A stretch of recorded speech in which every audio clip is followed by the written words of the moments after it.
The time has come to conquer our last remaining frontiers and lead the resistance to victory on all fronts.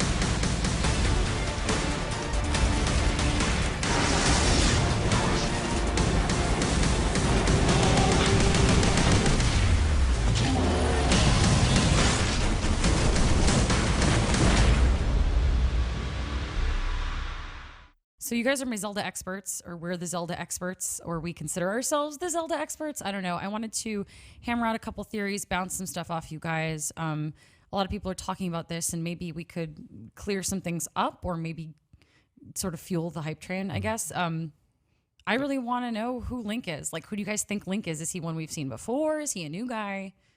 He has to be a new. So prefacing all of this with a grain of salt that there is a time, there's an official timeline for Zelda. And that, like, even in the office, some people didn't believe us when we were like, no, they're a Hyrule Historia. They ruled, this is where all of these take place and how all of this panned out. I would still take that with a grain of salt that I don't think anybody actually cared over there. All of this was after the fact. Most of it was retconned in. You think so? Especially at the beginning. Like, there was no way that they thought, like, let's have a very clear delineation. Like, in the beginning, they just made Zelda games, and then they made a new Zelda game with new abilities. And I think now they think about that a little bit more and where that fits into the timeline. But just the fact that you have 3 separate timelines means that somebody had no idea what they were doing at some point. Sweet. Now that you've rained on our parade, Alexa, to answer your question, it's weird because like he's like Batman, right? There's different in Robin. There's different incarnations of him. It's like this thing that you pass down. Link It's Batman. more of a he's like a descendant every time, and then it's always he's a descendant of Link, and then Zelda's a descendant of that Zelda, and so on. Ganon's new, but Link But himself Ganon is the same. Link is Ganon's returning. Yeah. Yes, I stand corrected. So Link though, the fact that he's been asleep for 100 years.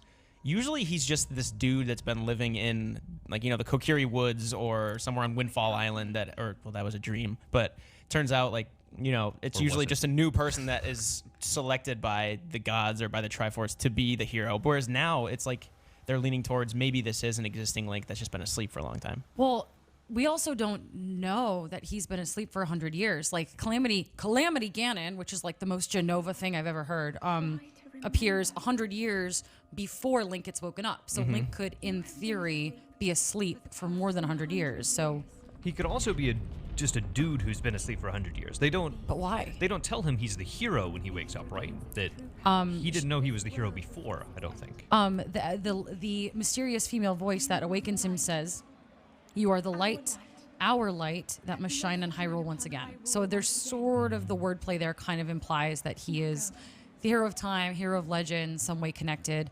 But she says once again, which makes me lean towards, if we're taking it very literally, okay, maybe since he's been asleep, he's a previous Link that's been put in stasis because maybe they don't trust the reincarnation cycle anymore. So he's woken up to do it again. But then there's the question of who put him to sleep? Who built the hyperbolic time chamber or whatever the heck he's in and like stuck him in goo, and then like who woke him up because he's alone?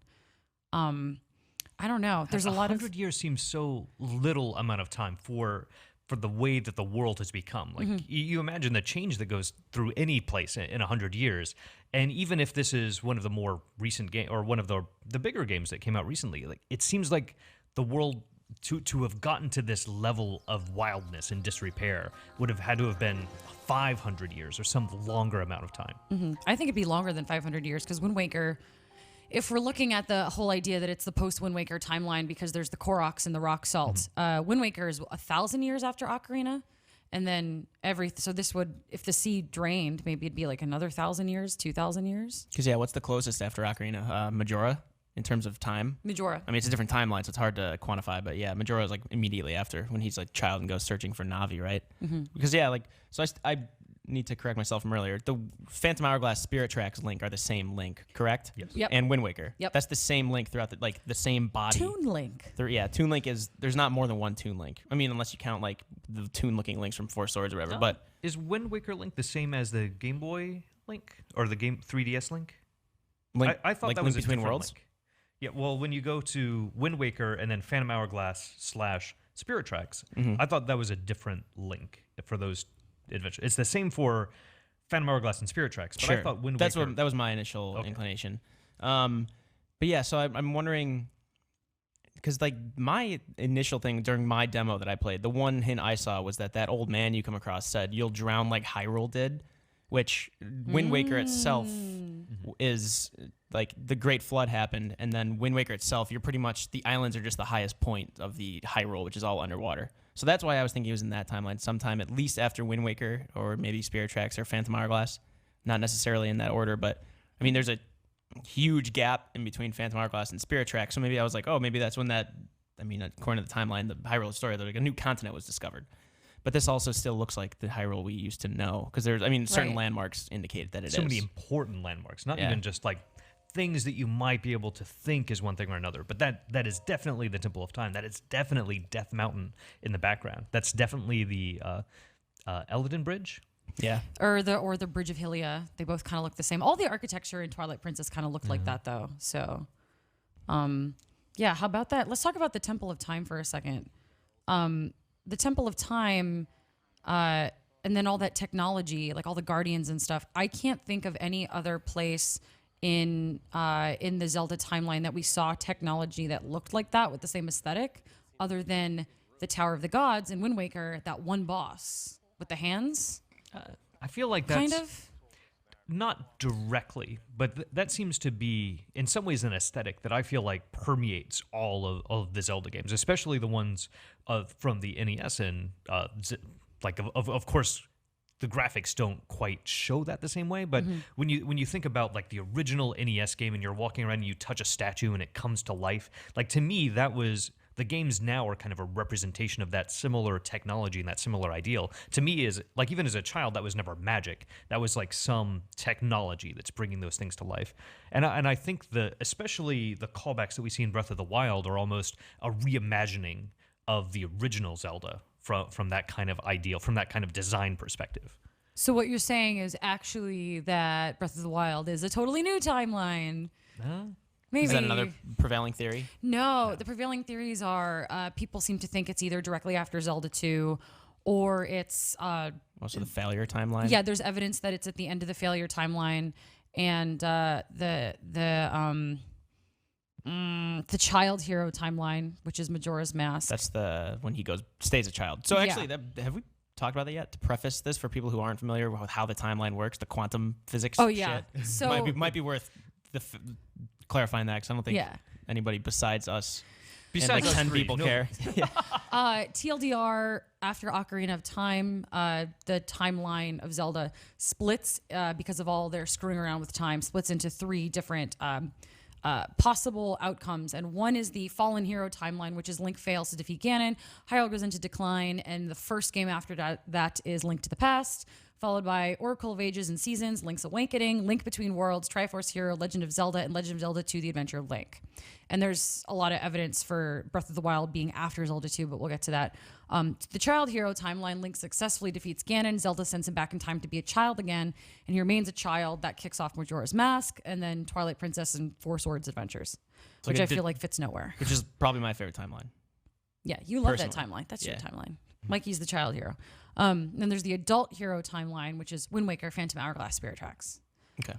All of the evidence for this being after Zelda 2 is because of how just awful everything looks. Like everything is in total decline. Everything looks really gross. The Hyrule is gone. Hyrule is completely gone. And everything is in ruin. And that wouldn't necessarily be true in the Majora's Mask timeline because Hyrule still exists in some way. But like at the end of Zelda 2, I think it's like the world is overgrown. They talk about it being just like in total ruin. And then I think the name Breath of the Wild kind of insinuates that like, oh, like we've returned back to like the wild state. Like if it's a game about Link like rediscovering Hyrule and like recolonizing or rediscovering the entire map of the world, then I mean that might be it.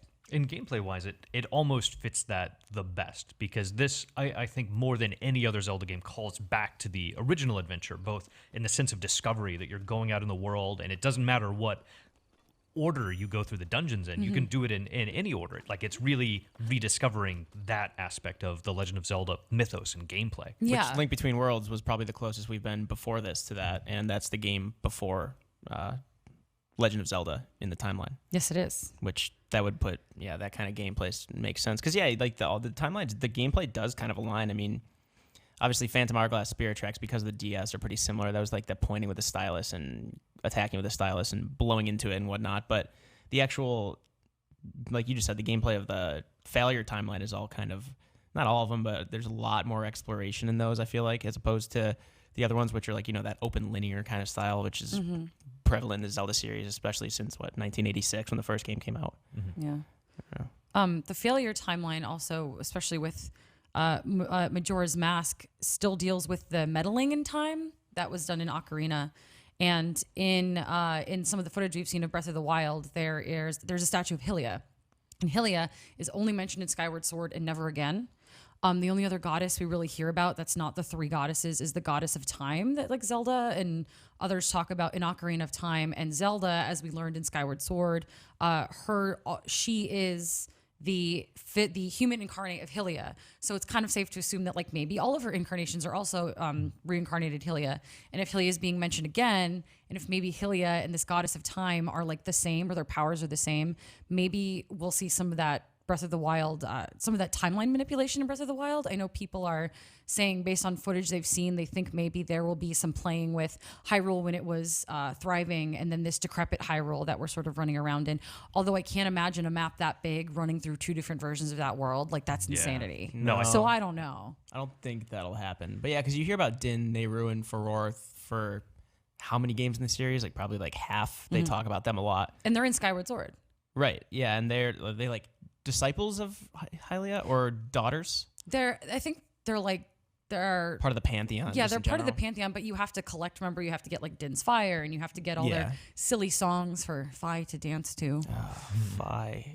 Yeah, that's what kind of isn't another thing about Breath of the Wild that maybe this is a convergence.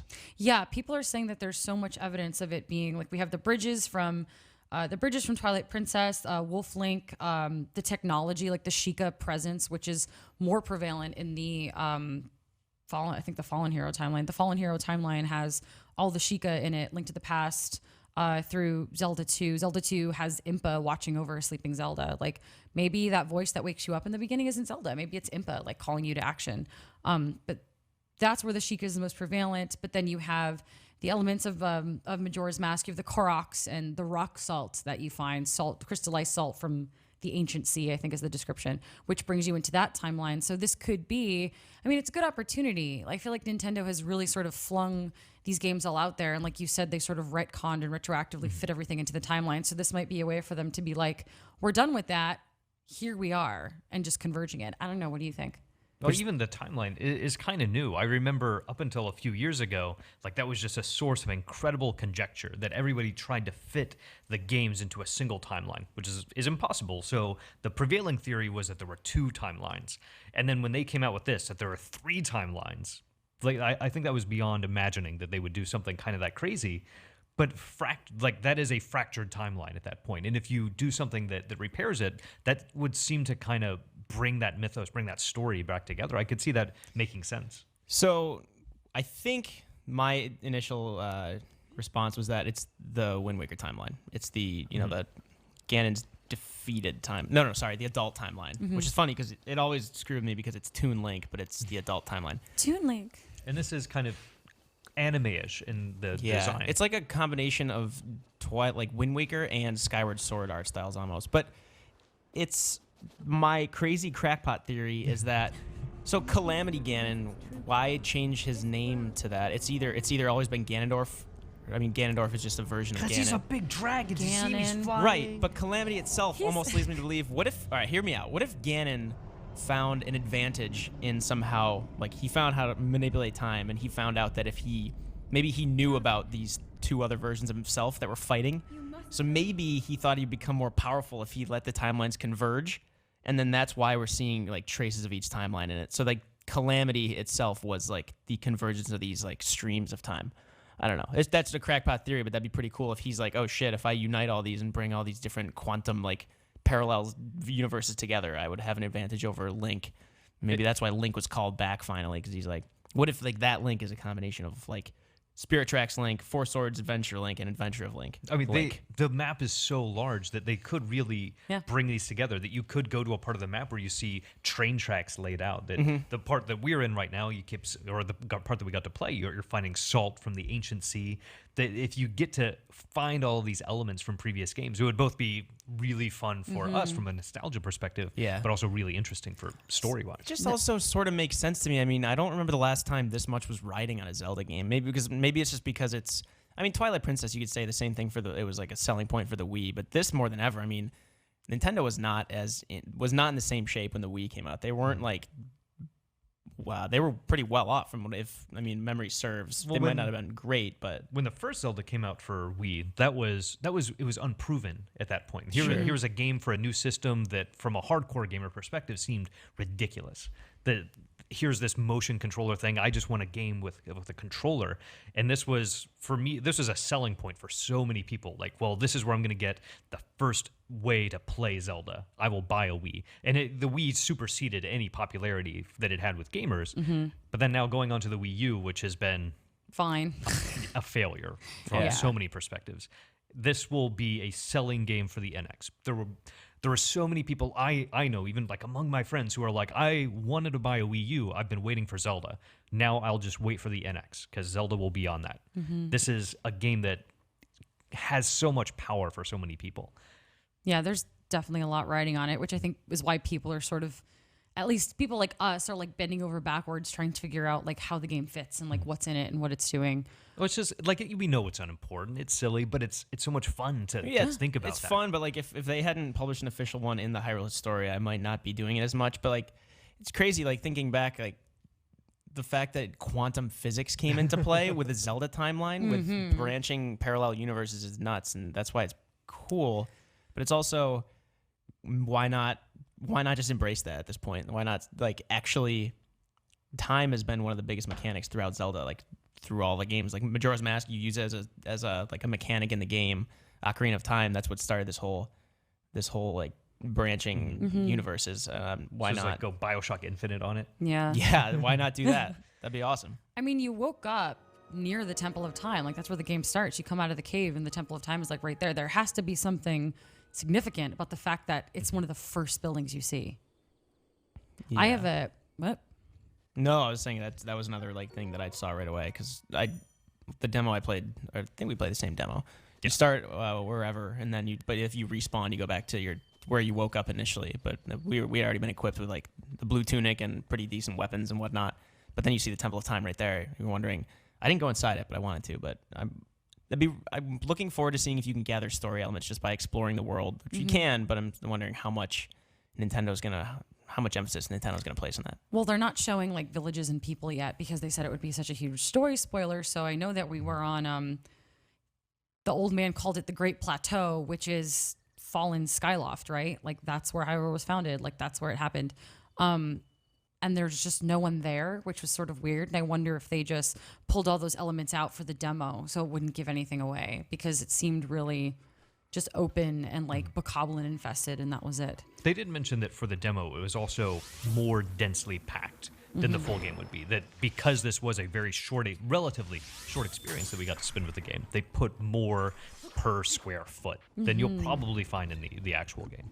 Speaking of E3, not to bring up sad interviews, but remember Aonuma said that like he tried to explain the reason why there can't be a female Link is because like what would Zelda do? I wonder if that was his answer because he couldn't say anything for story reasons. Like that's kind of why I feel that maybe the Link that we're seeing is a Link from another game, which would mean he would have to be male because all the other Links were male. I don't know. That might have been. I just feel like that comment was so like ill thought out. Like maybe like he panicked a little and was like, "Well, I can't say it's because of the story because then everyone will immediately start thinking it." But like my theory is that this is another Link, and that statement kind of tilts towards it. Yeah, that this is going to directly connect to the game. So we're going to meet this Link. Do you think they'll have the same Zelda though, or will it be a new Zelda, like a spirit Zelda? Will it be someone who's also been asleep for 100 years and another little chic cocoon. Well, the only other character that we've seen last that long or sleep or whatever is Impa, right? Like in Skyward Sword, we had old Impa and young Impa. Impa's always the person who's there, like watching over Zelda. Like I think that maybe that voice waking him up is Impa. Well, yeah, she's the one that would call him to action. She's like been protecting the royal family for how long? Like, yeah, I don't even know how long. But from a gameplay perspective, here's something I have, because this game doesn't come out for what, another like 9 months, 9 months or so. 9 months. With NX, which is like supposedly going to be more powerful, which I'm assuming would be more powerful. How much more powerful? No one knows. In the Wii U, probably 20 teraflops. Probably, yeah. That's what I was thinking. What if this is like you said? He mentioned the Great Plateau, which has fallen Skyloft.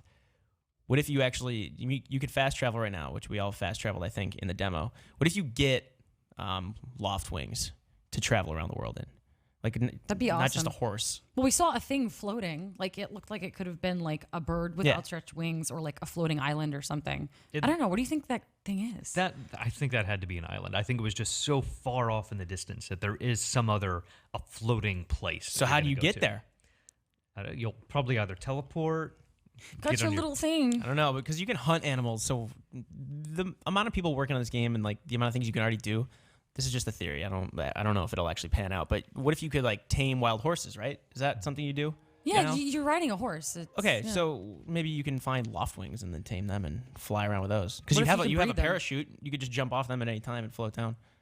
I think that'd be awesome. What if they let you breed loft wings like you breed chocobos in Final Fantasy VII? That'd be sick. It would also the loft wing thing would also tie into, like, maybe. They mention Hylia a lot. They mention Hylia, however you want to pronounce it. They mention, the Great Plateau. I pronounced it Loftwing. Yeah. Oh, you got the goddess and the Loftwings confused? That's why it's very confusing to me, because when I see Hylia, I read that as Loftwing in my head, and then you see Loftwing, and I'm like, I can't. If I just hear somebody say it, I don't know which one's which. That's the source of your confusion. Yeah. I don't know. I think it'd be cool to be able to fly around this world. It's huge. Yeah, they have to. There has to be some kind of alternate transportation that's not fast travel for a world that big, like for people that just want to like fly across it or run across it or whatever. Well, there's probably a flute of some kind, right? That you'll toot and a bird will come and pick you up. The tutor flute. Or maybe they'll call back to the whirlwind that would just come pick you up. Yeah. Or maybe they're just ignoring that because there is fast travel, and that kind of element wouldn't exist anymore. Maybe. World seems awful big. What do you guys think of the old man? Like, who do you think he is? That seems to be another sticking point for people, because people are like, oh, he looks like every old man from every Zelda game. But a lot of people say that he specifically looks like a much aged virgin. He's an old virgin. The much aged version of the King of Hyrule, as shown in Wind Waker. The obvious first impression that you get is, both from a gameplay perspective and that you're meeting an old man who's giving you advice, is that first Zelda game. And you meet the old dude in the cave. It's like, here's your sword. Go out and do stuff. But I don't think they're going to make it that simple. I do think there has to be some other answer. There has to be something deeper than that. I have a theory about you who have the a really old man good is. theory. I have a theory. Really? My theory is that the old man, you were talking about Calamity Ganon earlier and about Ganon converging the timeline because working with all of his selves could probably make him more powerful. We know that when Link wakes up in the game, he's woken up, and I think the old man tells him like, oh, like he's very close to breaking out. Like at some point, Ganon in the game, I bet, breaks the seal and comes out. But what is keeping him back? Maybe it's because he's not completely whole. I have a theory that the old man is actually Ganon, or a piece of Ganon, because Ganon has a great track record of not doing anything by himself and getting others to do his dirty work. You have him following Link around in Wind Waker. You have in Twilight Princess, he basically makes Zant clean up everything, and then he steps in and sort of takes over. So maybe that's him. Like in all the demo footage we've seen, Link collects a spirit orb, and then Ganon like parachutes in and is like, "Oh hey man, I see you got another spirit orb. How's it going? You good?" Like, nobody has that much interest in anybody else unless it's for their own personal interests. So I think that's a piece of Ganon. And Ganon also has a proclivity for not learning from his mistakes. Going, I should probably involve the one person who always murders me into this plan. If someone was going to include someone who's going to murder them into a plan, it would be Ganon. Yeah. No, I think it could be Ganon, and I think it might also sort of riff a little bit on like what Mike said. Like he's not complete until he gathers all pieces of himself, and that's why he's hibernating. All the Horcrux. All the Horcruxes of Ganon will be collected, and what you're actually doing when you collect spirit orbs is you're collecting Ganon Horcruxes. I think it'll be Terrifying. the king. I think it will end up being the king of Hyrule Just like in exile, this hermit. With his baked of apples. some kind, or like the ancestor of the king who's just been watching over, and he's here to help shepherd the kingdom into a new era of light. Like the King of Hyrule is like Impa watched Zelda. Maybe Impa is somewhere watching Zelda, and the King of Hyrule lives outside that cave waiting for Link to be revived, maybe? See, Yeah, like Impa tipped him off or something. Hey, he's gonna come out now. Yo, he's coming back. Can you Yeah. like get over there? Can you pick him up? He's been hitting snooze for like 100 years, 300 years now, but he's waking the F up and coming out. See, during my demo, I just kind of ignored him, and I went down this hill, and I saw some trees, and I just started attacking the trees, and there was stuff to light on fire, No so I went to do rupees? that. I didn't see no rupees. Well, so that's another thing. Let's come in. Zelda trope is the Master Sword. Didn't see it in the demo, obviously, but it's usually a big thing. It's like going to the Lost Woods, you'll find it there, pull it out of the pedestal, you're King Arthur. But in this one, I think it'd be awesome because you can have so many different weapons, but I'm assuming you'll eventually come across it. It'll be, did they show it in the trailer or whatever they showed? They showed it stuck in the pedestal the same way you see it in like Twilight Princess and other games. But did anyone else? It's also in the logo. But did any of you notice that it looks like shit? Like I'm it is like a glad, though. disgusting Master Sword. Like it's been at the bottom of an ocean. It's been Yeah. If it's that timeline or whatever. But I kind of sick of just it's always in this like serene grotto. I want it to be kind of like this thing that people have forgotten about. Like people forgot about Link kind of, except for like Impa or whoever. But I want I want it to be just this unassuming thing you stumble across, and then you're like, oh my god, like it'll be on Reddit within a day after the game releasing. But right. I almost hope they don't make it this story thing that you have to do. I hope you just come across it because that'll lend so much more to like the whole forgotten realm kind of idea. Am I remembering wrong that in A Link to the Past, even though it is in kind of a secluded grotto, the sword itself was kind of crappy and mangled looking? And as you're walking around the Lost Woods, when you first Yeah. go get the sword, there are all these other swords sticking out, and they look clean and ready to go. And you're like, oh no, this is a crappy one. This isn't the real one. And you see this one kind of really old looking one. Of course, it's set into a stone and it looks very important, but it's otherwise a decrepit looking sword. And then as you pull it out, it becomes imbued with power and then becomes cool looking again. Well, yeah, because Twilight Princess, it was also in a grotto when you finally get it. But Yeah. like Ocarina of Time, it was in the Temple of Time. It was just pretty much like Oh, yeah, it was super. serene or pristine. Yeah. Yeah, someone's sitting there polishing it every day. I would love it if like you had to like swim to the bottom of like a pond and like pull the sword out of like Ganon's like decrepit like rock body. If that's where it was, okay, let's say theoretically that this is the Wind Waker timeline, like you say. And the sword, the last time we saw it was the bottom of the ocean, stuck in Ganon. Ganon turned into a rock. Who retrieved it and put it in the serene little grotto? Like, did someone get it? Like, we all know the only other person who can handle it is Zelda. So do you think maybe like Zelda came and got it and like put it somewhere else?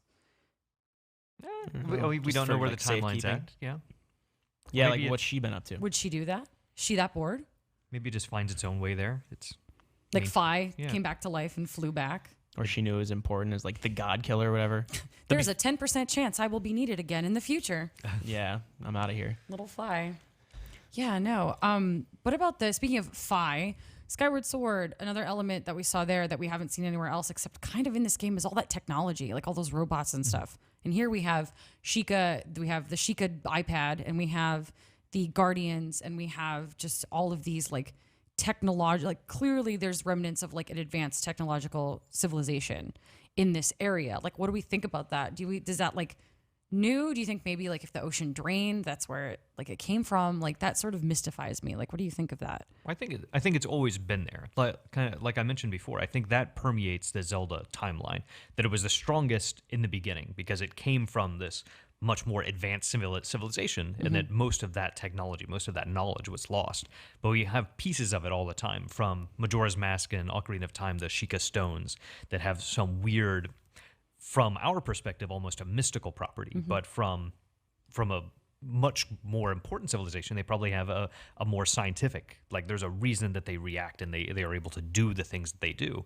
And the original Zelda itself, when you touch creatures and they come to life, like I don't think of that as a mystical thing. I think of them as the same robots as Skyward Sword. Like that is the representation of that, just on a crappier visual level. Well, even like, I always took it once I played Skyward Sword that any subsequent magic was kind of a result of that civilization, that they found some way to bottle it. Like the ocarina, you can warp around. It's that same blue energy that sucks you up before it deposits you outside the Shadow Temple or the Fire Temple. Majora's Mask, you manipulate, you rewind and fast forward and slow down and speed up time. I mean, what, Twilight Princess comes along and you can still warp, right? Correct. And, it seems like now that you have these remote detonated bombs that have that blue glowing energy, his arrows themselves look like these plasma things. He clicks that trigger and they're ready to blow up with the magic arrows, wherever they are. It seems like, yeah, in terms of the tech and the magic, it seems like this is the closest we've gotten to Skyward Sword chronologically, which would be interesting because that would lend credence to like a combined timeline, or like earlier on in the timeline, or the Wind Waker timeline, I guess, if they're still talking about like the flood and how it took over all this Hylian technology. Yeah, there's some evidence that like that Breath of the Wild takes place before Ocarina of Time, or maybe directly after, because of like the Hylia statues and like the Temple of Time and like the Sheikah stuff. But again, like they talk about the flood and Hyrule sinking and the rock salt. So I feel like no matter what the answer is, I think everything more strongly points to this being in the Wind Waker timeline. Or it's cool gameplay stuff, and they just came with it, and now they're going to let us figure out how it fits in the timeline. They've tricked us, and that's why we're sitting here on a Tuesday afternoon banging our heads against the wall for Zelda theories. Yeah. That's what they're going to hire someone to fit this in somewhere. The shared universe is Tarantino-esque thing that they've backed themselves into. The person they're going to hire is just Reddit, and they're like, you figure it out. We'll take the one that makes the most sense. Just do that. They're going to listen to this podcast. We're doing their work for them. Yeah. So if you're listening, Wind Waker timeline. Yeah. Is there anything else that we wanted to discuss? Because that's like all of it. I think we've gotten through all the theories. Did anybody notice that the reveal trailer music is sort of a riff on the Ocarina of Time menu music? It's the same. It's the same melody pulled apart with the notes, the same notes occurring in the same order with a different length of each note. No, I do not. Oh, so I did have one other theory, and this wasn't mine. This was one Randolph Ramsey, our editor-in-chief, came up with. Is in a lot of the Zelda games, there's a representation of the console that you're playing on. Like whether it's the Nintendo 64 controller, the Wii U gamepad.